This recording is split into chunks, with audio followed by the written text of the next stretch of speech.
आप सभी का स्वागत है हमारे इस खास कार्यक्रम में। प्रधानमंत्री नरेंद्र मोदी की 2 दिन की जापान की यात्रा के बाद से, या कहा जाए सफल यात्रा के बाद में, अब वो चीन के लिए रवाना हो गए, जहां वो एससीओ शिखर सम्मेलन में शिरकत करेंगे, शामिल होंगे। लेकिन जापान की यात्रा कैसे खास रही, इन 2 दिनों में क्या क्या गतिविधियां रही और कैसे सहयोग आगे बढ़ा, इस पर हम लगातार विस्तार से बात कर रहे हैं। जी बिल्कुल, हमारे साथ विशेष मेहमान भी जुड़ गए हैं। प्रोफेसर स्वस्ति राव, सलाहकार संपादक द प्रिंट, आप भी हमारे साथ जुड़ गई हैं।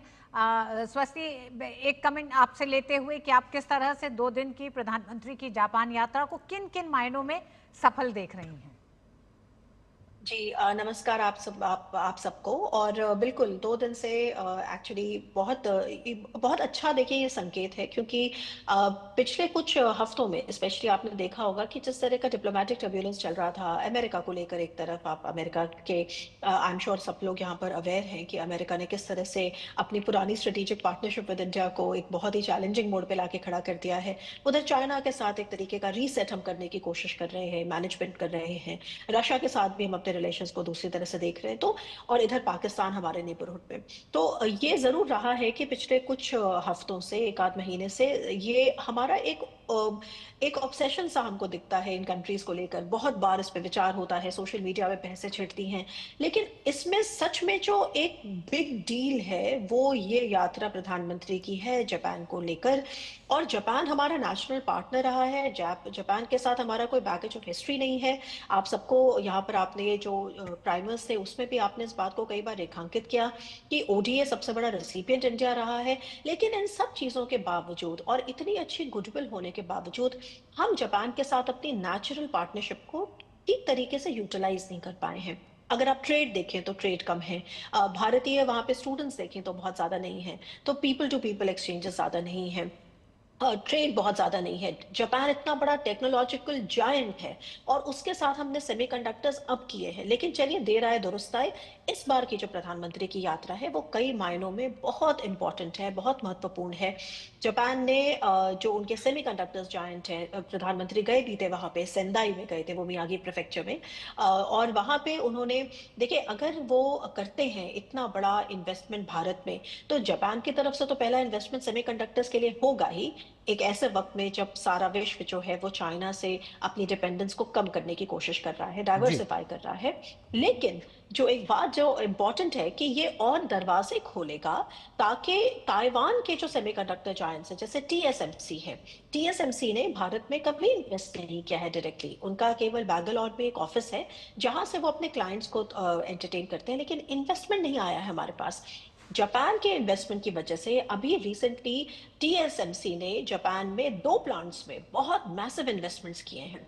और ये रास्ता वो भी खुलता है कि जापान और भारत तो रहेगा ही, लेकिन और जो मित्र देश हैं जो हमको सेमीकंडक्टर के लेवल पे टेक्नोलॉजिकली बहुत आगे ले जा सकते हैं, उसको पे भी हमको एक नया रास्ता खुलता दिखता है। और जी। इसमें ताइवान जो है वो एक इम्पोर्टेंट पार्टनर है। और दूसरा इम्पोर्टेंट जो पॉइंट मैं कहना चाहती हूँ वो डिफेंस को लेकर है, जी। क्योंकि हालांकि हमारा इन्वेस्टमेंट जापान की तरफ से है और बाकी सब चीजें हैं, लेकिन जो नीश डिफेंस टेक्नोलॉजी जापान के पास है, स्पेशली जो रेडार टेक्नोलॉजी है, आइलैंड कंट्री है तो बहुत अच्छे मैरिटाइम कैपेबिलिटीज हैं, चीप न्यूक्लियर रिएक्टर्स हैं, बहुत सारा जो उनका मैरिटाइम सर्वेलेंस कैपेबिलिटीज है, उस पर हमको बहुत पहले चर्चा शुरू कर देनी चाहिए थी। और जी। अच्छा है कि अब ये जो की टेकअवेज है एमईए की तरफ से भी उसको लिस्ट किया गया है बिल्कुल, आप कि जो बात एमओयू कह ऑन रहे हैं कि डिफेंस देर आए कोऑपरेशन। दुरुस्त आए, लेकिन काफी तेजी से इसमें आगे बढ़ते हुए नजर आ रहे हैं। आप मेहमान हमारे साथ लगातार बने रहे। हमारे सहयोगी अजय भी हमारे साथ लगातार टोक्यो से बने हुए। अजय, जब प्रधानमंत्री अब जापान से चीन के लिए रवाना हो गए हैं, ऐसे में अब इस 2 दिन के विजिट में क्या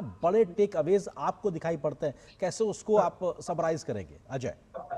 देखिए, इन 2 दिनों की यात्रा के 3 अलग-अलग पहलुओं के रूप में आप इसे देख सकते हैं। पहला तो ये 15वां जो द्विपक्षीय वार्ता था, शिखर सम्मेलन था भारत और जापान के बीच में, और जो जो स्पेशल जो पार्टनरशिप, ग्लोबल पार्टनरशिप है, स्पेशल स्ट्रेटेजिक ग्लोबल पार्टनरशिप है, उसको रिव्यू के लिए दोनों ही नेतृत्व ने बहुत सारे सेक्टर्स को चुना और अगले 10 सालों की जो दिशा रखी है वो तो एक बहुत इंपॉर्टेंट चीज है ही है। आप ये समझिए कि देश में भारत में बुनियादी ढांचे के निर्माण के लिए और नेक्स्ट जनरेशन के मैन्युफैक्चरिंग के लिए जो ये अभी टोक्यो इलेक्ट्रॉन का दौरा है, वो बड़ा इंपॉर्टेंट है। बुलेट ट्रेन काफी इंपॉर्टेंट है भारत के लिए। तो बुलेट ट्रेन प्रोजेक्ट हो या फिर आपका सेमीकंडक्टर मिशन हो, उसके लिए ये जो सहयोग आगे बढ़ते हुए दिखाई दे सकता है, ये दोनों चीजें बहुत इंपॉर्टेंट हैं। तो और तीसरी चीज जो है उसका सॉफ्ट साइड आप कह सकते हैं, पूरी विजिट का सॉफ्ट साइड, जिसमें आपने देखा कि यहाँ के स्काई टावर को लिट किया गया तिरंगे के रंग में। यहाँ पर जो दारुमा डॉल है, स्पेशली भारत और जापान के बीच में जो मित्रता है, उसको गुड लक विश करने के लिए उनको प्रेजेंट किया गया। तो जी।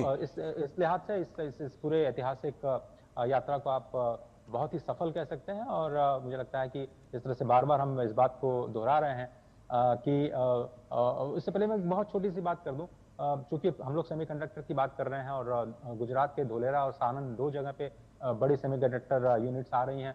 मुझे याद आ रहा है 2015 में जब पहली बार हम लोग धोलेरा पहुंचे थे दूरदर्शन की टीम के तौर पर, तो वहां पर हमें पता चला कि जो वहाँ की जमीन है उसमें कोई भी प्रोडक्शन नहीं होता है, कोई भी उत्पादन नहीं होता है, क्योंकि वहाँ की जमीन में नमक बहुत ज्यादा है। अगर आप जमीन में मिट्टी को उठा करके देखें तो बिल्कुल सफेद नजर आती है।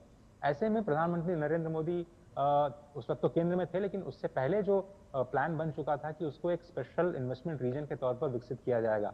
जैसे ही ये घोषणा हुई, वहां पर इंफ्रास्ट्रक्चर का निर्माण होना शुरू हुआ, नए एयरपोर्ट का निर्माण होने शुरू हुआ, तो वहां पर अचानक जो वहां के लोगों का जनजीवन है वो उसका स्तर ऊपर बढ़ गया। जो जमीनें थी वो बहुत ज्यादा कॉस्टली हो गई, बहुत सारे कंपनीज वहां पर आना शुरू हो गई। इस वजह से तो ये एक विजन होता है, और वो 2015 से आज 2025 में आप देखें तो एक नए सेमीकंडक्टर प्लांट की ओर वो शहर बढ़ रहा है, जिसको स्पेशल इन्वेस्टमेंट रीजन के तौर पर प्रोजेक्ट किया गया है। तो ये एक विजन जो प्रधानमंत्री का मुख्यमंत्री के तौर पर था जापान के साथ सहयोग को लेकर के, आज प्रधानमंत्री के तौर पर भी वो इससे आगे बढ़ा रहे हैं। और भारत के राज्य और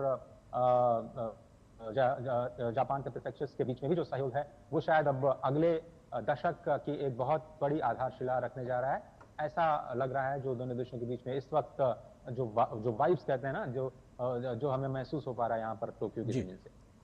बिल्कुल। राहुल जी, आपको लगता है कि अब जब प्रधानमंत्री का 2 दिन का दौरा है, हम क्या चीज देखेंगे इस दौरे के दरमियान कि यहां से भारत जापान ने तय किया जो एक बड़ा क्वांटम जंप लेके आया, चाहे वो आर्थिक सहयोग की बात हो या फिर विषयों को लेकर समझ की बात हो या वैश्विक समस्याओं में समाधान देने की बात को लेकर हो, आपको क्या एक बड़े स्थापित चीजें दिखाई पड़ रही इस यात्रा के दरमियान?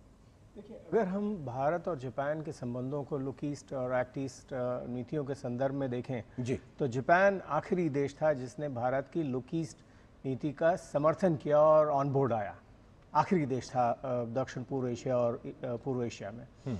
और पिछले 25 सालों में जो प्रगति हुई है, मुझे लगता है कि वो रिमार्केबल है। मैं अजय जी की उस बात से जिसको उन्होंने मुझे लगता है 2-3 बार कहा, उससे बहुत एग्री करता हूँ कि जापान एक ऐसा देश है जो सिस्टमैटिकली सिर्फ एग्रीमेंट साइन करके और डिप्लोमेटिक विजिट्स करके और रेटरिक करके वो अपने संबंधों को, कूटनीतिक सामरिक संबंधों को स्थापित नहीं करता। पिछले 25 सालों में हमने देखा है कि कैसे बहुत ही फेज्ड मैनर में एक सेक्टोरल अप्रोच लेते हुए जापान ने भारत को जांचा, परखा और फिर अपने संबंध बनाए। ये हमारे ऊपर नहीं था कि हम जापान के साथ बहुत तेजी से अपने रिलेशंस को डेवलप करते। फॉर एग्जांपल, वो जापान में आपके जो टैलेंट पूल है आपका, जो सर्विसेज सेक्टर में, उसकी वो तो आज उन्होंने ओपन किया ना, 50,000 लोगों को आज कहा कि हम ले सकते हैं। ये नया परिवर्तन है। जापान अपने को एक छोटा लेकिन बहुत ही तकनीकी रूप से बहुत एडवांस देश समझता है। वो जानता है कि उसकी खूबियां क्या हैं, उसकी कमजोरियां क्या हैं। तो इतना बड़ा इन्फ्लक्स लाने के लिए 50,000 इंजीनियर्स को और टेक्नीशियंस को बुलाने के लिए जापान को ये समय चाहिए था। ये एक बड़ा परिवर्तन लाएगा आगे आने वाले 10 सालों में। दूसरी चीज़ है, पिछले समय में हमने देखा कि ग्लोबल पार्टनरशिप हो, स्ट्रेटेजिक ग्लोबल पार्टनरशिप हो, स्पेशल स्ट्रेटेजिक पार्ट, जो डेवलपमेंट हुआ है वो करीब करीब 7-10 सालों के बीच में हुआ है। तो अभी सामरिक और रक्षा के क्षेत्र में जो विकास होने थे, जो आधारशिला रखनी थी, वो बन चुकी है। आर्थिक स्तर पे, इंफ्रास्ट्रक्चर के स्तर पे हमने देखा कि अबे शिंजो और नरेंद्र मोदी के बीच में जो मुलाकातें हुई, चाहे वह अहमदाबाद हो चाहे बनारस हो, वहाँ पे वो चीज़ें, वो इंफ्रास्ट्रक्चर का काम हो गया। आज मेट्रो रेल भी है और अहमदाबाद मुंबई की फास्ट बुलेट ट्रेन भी है। तीसरा जो ये फेज़ है जिसमें तकनीक और advance technology, artificial intelligence, semiconductors, robotics, इसकी जो बात हो रही है, ये डिफाइन करेगा अगले 10 सालों को भारत और जापान के संबंधों को। और मुझे लगता है यही सबसे बड़ा टेक अवे है भारत प्रधानमंत्री मोदी की यात्रा का और भारत जापान संबंधों में, जिसमें दूसरा एलिमेंट है कि अब पीपल टू पीपल कनेक्ट बहुत तेजी से बढ़ेगा।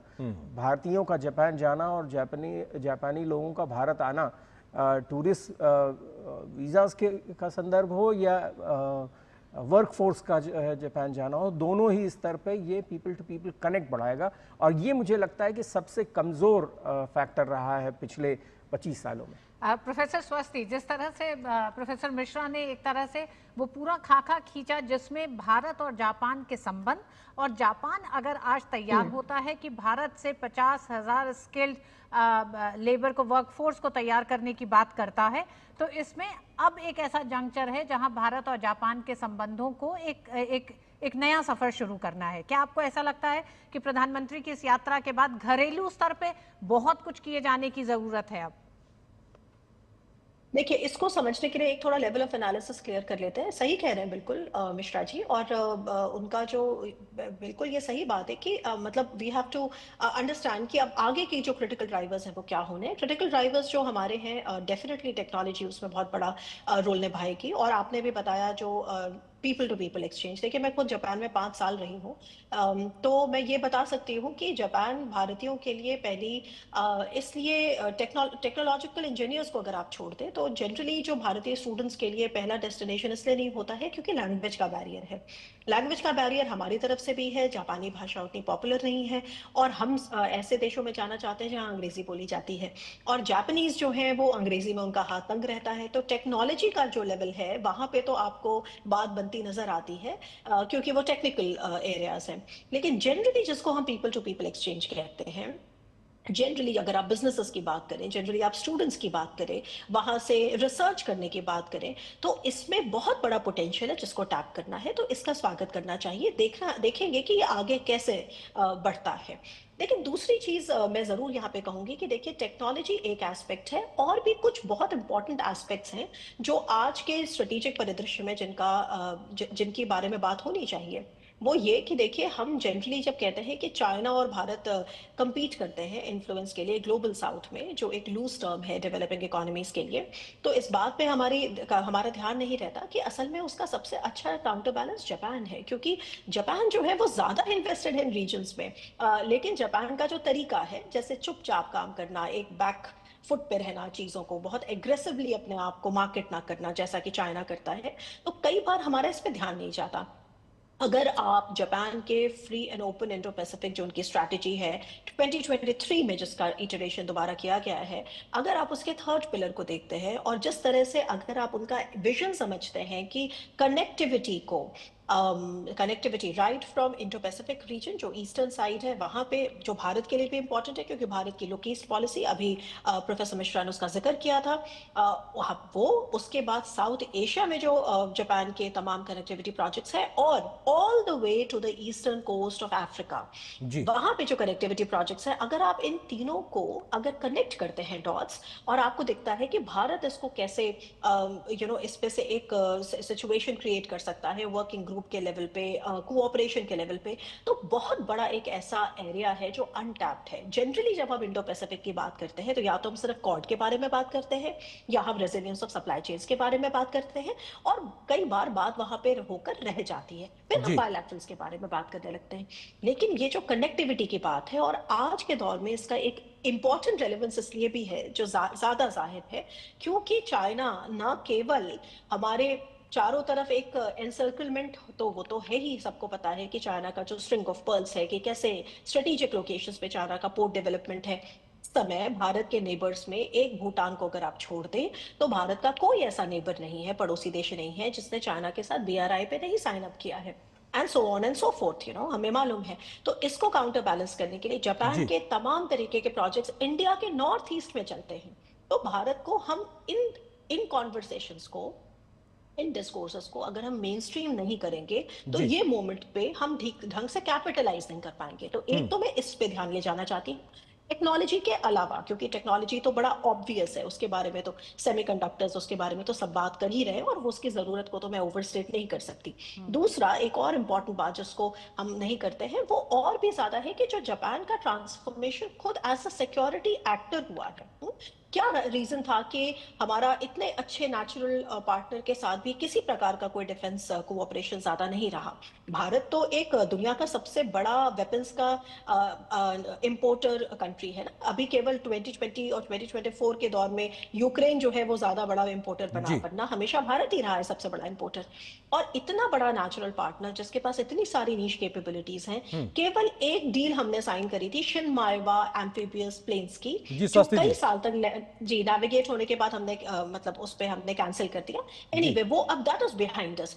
पॉइंट इज कि हमें इसको भी बहुत अच्छी तरह समझना है कि जी जापान डुअल यूज टेक्नोलॉजी में, ड्रोन टेक्नोलॉजी, ड्रोन्स में तो खैर उतना नहीं, लेकिन स्पेशली सिविल न्यूक्लियर रिएक्टर्स में, नीश टेक्नोलॉजीज, मैरिटाइम कैपेबिलिटीज में हमारे डिफेंस इंडस्ट्रियल जो प्रोजेक्ट्स हैं एमओडी के, जी, स्वाति जी, जी, लेकिन आप जी। जो बात मंत्रालय कह के, रही हैं स्वाति जी, उसकी जी शुरुआत एक तरीके से हुई है, क्योंकि ये अपने आप हो में एक चुकी विषय है, रहा बिल्कुल है, हो उसकी चुकी है। उस शुरुआत। पे जी, जी अब फिर वही बात जो बिल्कुल हो आपने कहा चुकी ना, है। मैं देर आए ये दुरुस्त आए, वो वाली बात हुई जी है जी वो कि हो चुकी है, लेकिन जी मैं बस कह ये रही थी कि जी हमें अगर अगर इसको नेक्स्ट लेवल पे ले जाना है जी तो क्रिटिकल ड्राइवर्स ये होंगे, क्योंकि दुनिया का इस समय मिलिटराइजेशन एक बहुत बड़ा सत्य है। बिल्कुल, जापान और वो खुद बहुत विश्व बड़ा शांति के ट्रांसफॉर्मेशन लिए कर चुका हाँ, है। वो जी शक्ति संतुलन भी बड़ा जरूरी है। अमृत लगुन जी, जल्दी से आपसे समझना चाहेंगे कि एक दशक का जो रोड मैप को लेकर जो बात हुई है, आपको लगता है कि उसमें क्या बड़े की इंडिकेटर्स दिखाई पड़ते हैं? जी, जैसे कि अभी जो हमारे दो वक्ता कह रहे थे कि डिफेंस में जैसे देर आए दुरुस्त आए, इसमें काफ़ी संभावनाएं दिख रही हैं, क्योंकि उसको जो अभी जो सिक्योरिटी और डिफेंस जो कल डिक्लेरेशन दिया गया, उसमें जो है कि दायरा को बढ़ाया गया है। उसमें रिसर्च वगैरह नेवल वाले साइड में, जो कि जापान काफ़ी शुरू से ही ऐतिहासिक रूप से एक नेवल पावर रहा है, तो उसमें जो है कि और हमारे भी क्षेत्र जैसे कि भारतीय महासागर में हमारा काफ़ी बड़ा समुद्री क्षेत्र है, तो ये बहुत महत्वपूर्ण है। और जो इलेक्ट्रॉनिक्स में जो हम थोड़े पीछे हैं, उसमें जो है कि एक अच्छा भविष्य दिखता है अगर हम उसको आगे ले जा सके तो। और इकोनॉमिक साइड में भी जो है कि काफ़ी जो जापान के कंपनीज़ हैं, जैसे 10 ट्रिलियन इन्वेस्टमेंट की बात चल रही है। और जो जेट्रो है, जो उनका जो ऑर्गेनाइजेशन है, Japanese economic trade research association, तो उनके जो एक उन्होंने सर्वे किया था और वो पाया गया था कि करीब 80% से ऊपर जापानीज़ कंपनी जो भारत में प्रेजेंट है, जो ये पिछले 1-2 साल में उन्होंने किया था, तो वो यहाँ पर और उसको बढ़ाना चाहते हैं अपने जो इन्वेस्टमेंट को और दायरे को, और उसमें एक्सपैंड करना चाहते हैं, और वो खुश हैं यहाँ भारत में रह के।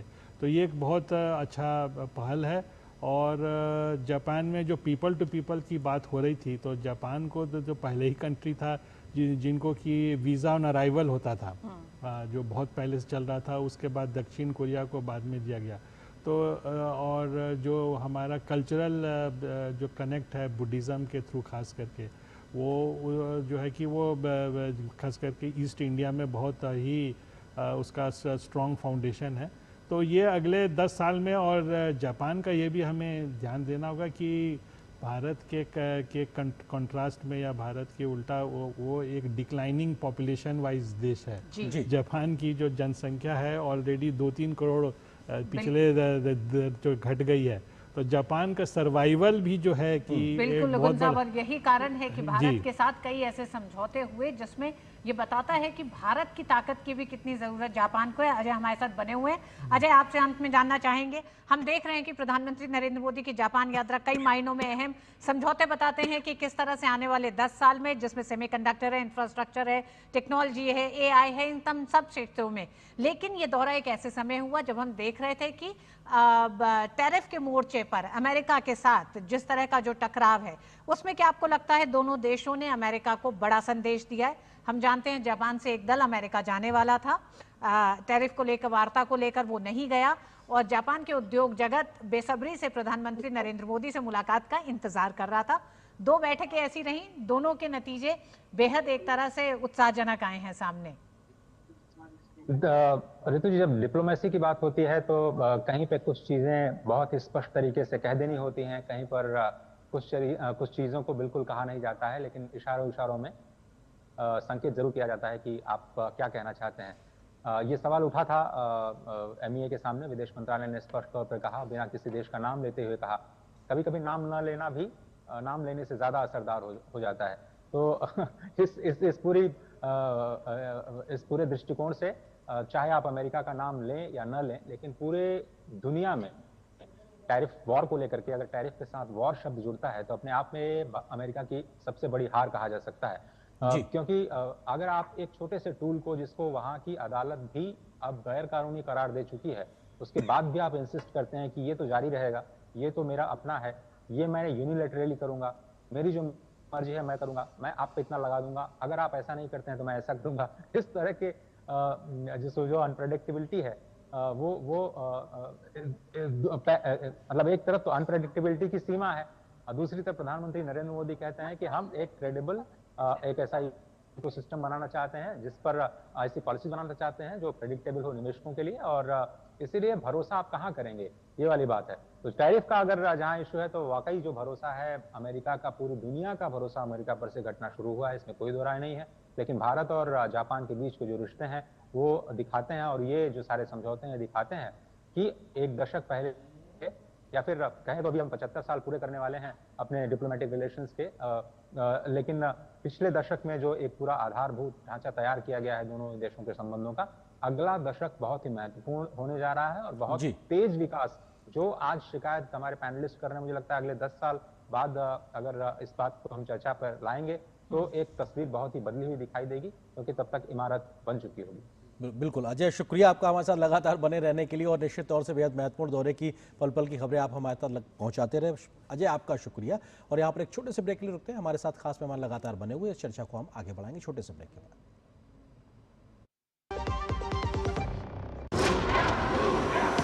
इसमें है फौलादी ताकत, ये कड़े इम्तिहानों से नहीं डरता, इसे सालों का तजुर्बा है,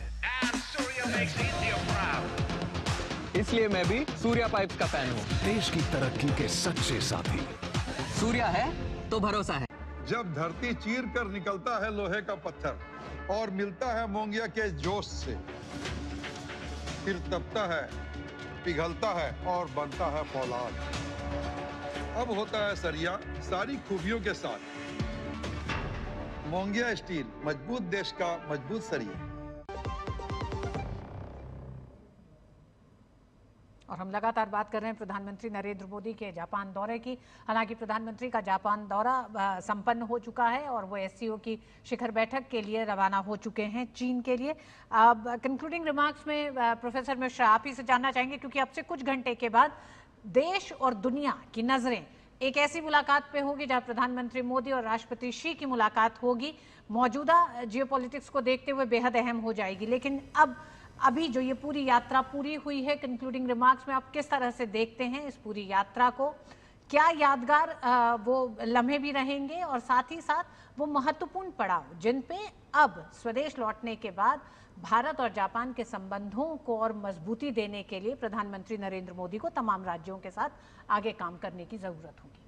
देखिए, जापान की तरफ से अगर हम देखें तो प्रधानमंत्री के लिए एक बहुत अच्छा उन्होंने मैसेजिंग की, एक जापानीज़ स्टाइल की सटल मैसेजिंग, जो 15 राज्यपालों से उनकी मुलाकात हुई। भारत में कोऑपरेटिव फेडरलिज्म को रिवाइव करने की और केंद्र सरकार की तरफ से थोड़ा सा ज़्यादा पहल करने की ज़रूरत है। अजय जी और आर्यन जी, आपके साथ ऋतु जी, हम लोग इस पे बात करते रहे हैं कि कैसे राज्यों की जिम्मेदारी बनती है, और शायद प्रधानमंत्री भी ये टेक अवे लेंगे कि अब अपने देश के जो राज्य हैं उनको भी सही रास्ते पे लाना पड़ेगा, उनसे भी तेज़ काम कराने की कोशिश करनी पड़ेगी, जिससे कि सेमीकंडक्टर मिशन और तमाम टेक्नोलॉजिकल एडवांसमेंट के जो मिशन हैं वो पूरे हों। दूसरी, मुझे लगता है इस विज़िट में जो हम एक बहुत बड़ा टेक अवे है, भारत की तरफ से डिप्लोमेटिक मैसेजिंग सब्सटेंस भी है और सिंबॉलिज्म भी है। चीन हमारे साथ हमेशा करता रहा कि जब चीन के शी जिनपिंग या वांग यी जब भारत की यात्रा करेंगे तो साथ ही साथ पाकिस्तान को भी वो उसी में लपेट देते हैं और एक सिग्नलिंग करते हैं कि हम आपके नहीं, आपके राइवल्स इफ नॉट एनिमीज के भी दोस्त हैं जी। ये जो स्टैंड अलोन एक यात्रा हुई जापान की और चीन से जस्ट पहले, वो कहीं ना कहीं SCO में एंटी अमेरिका या एंटी वेस्ट का जो सिग्नल देने की कोशिश मीडिया में भी काफ़ी की गई। खास तौर से वेस्टर्न मीडिया में कि SCO की meeting in 3 recalcitrant Russia, China, India, messaging भी एक तरीके से है। इसकी काउंटर मैसेजिंग है कि हम ऐसा नहीं कर रहे हैं कि हम अमेरिका से नाराज हुए तो हम सीधे चीन के गले जाके मिल जाएंगे। हम अपने जो मल्टी अलाइनमेंट की पॉलिसी है और हमारे जो डिसीजंस हैं वो केयरफुली क्राफ्टेड हैं। डिप्लोमेसी और स्ट्रैटेजी को हमने बहुत अच्छी तरह ब्लेंड किया है और हम अभी हमारे रिश्तों में थोड़ी सी खटास जरूर है अमेरिका के साथ, लेकिन अमेरिका के दोस्तों के साथ हमारी कोई दिक्कत नहीं और हम उन संबंधों को बढ़ाएंगे भी। तो ये जो जीरो सम गेम अमेरिका और चीन का है, ये भारत ने खेलने से साफ मना कर दिया। ये मैसेज बहुत ठीक है। स्वस्ति जी, समय लगभग खत्म हो गया, एक छोटा सा फाइनल कमेंट, आपको लगता है कि इंडियन टैलेंट और टेक्नोलॉजी ऑफ जापान मिलके कैसे विनिंग कॉम्बिनेशन बनाएंगे, इसका हम उदाहरण कैसे देखेंगे आने वाले वक्त में? छोटा सा कमेंट आपका। बिल्कुल, मेरी उम्मीद ये है कि जापान की तरफ से हमको यहाँ पे इन्वेस्टमेंट होता दिखना चाहिए। हमको जापान एक बैकफुट पे खेलता हुआ नहीं बल्कि क्रीज के आगे खेलता हुआ हमको ऐसा स्ट्रेटेजिक पार्टनरशिप हमको डेवलप करनी है जिसमें बहुत पोटेंशियल है और जितनी सारी बातें उसमें सारी बातों से मैं सहमत हूँ। बस ये है कि हमको मेक श्योर ये करना है कि जितने हमने ये एग्रीमेंट साइन किए हैं इनका इम्प्लीमेंटेशन भी हम उसी शीघ्रता से करें और उसी एनर्जी से करें। बिल्कुल, ये बहुत ही इंपॉर्टेंट नेचुरल पार्टनरशिप है हमारी और बहुत मैं पर्सनली बहुत खुश हूं क्योंकि मेरे लिए जापान दूसरे घर की तरह है मेरे लिए। So I am very happy to see this finally happening. Natural partnership है और इसको इम्प्लीमेंटेशन पे बेहतर तरीके से ऋतु ले जाने की जरूरत होगी। बिल्कुल। तो फिलहाल हमारे सभी मेहमानों का बहुत बहुत धन्यवाद। प्रधानमंत्री नरेंद्र मोदी की जापान यात्रा पर विस्तार से तमाम पहलुओं पर विश्लेषण के लिए, क्योंकि हमें लगता है दर्शकों को भी समझने में आसान हुआ कि किस तरह से दोनों देशों का सहयोग और साझेदारी अगर नए आयाम पे पहुंचती है तो दोनों देशों के लिए कितना फायदेमंद होने जा रहा है आने वाले समय में, किस तरह से दोनों देशों के विकास और मुझे लगता है कि टेक्नोलॉजी के क्षेत्र में भारत के लिए कितना महत्वपूर्ण होने जा रहा है ये सहयोग। बिल्कुल। और यहाँ के बाद अब चीन की यात्रा, उस पर भी नजरें रहेंगी और डीडी न्यूज के माध्यम से लगातार हम पल पल की खबर आप तक पहुंचाते रहेंगे। फिलहाल इस विशेष प्रस्तुति में मुझे और मेरी सहयोगी ऋतु, हम दोनों को दीजिए अनुमति। नमस्कार।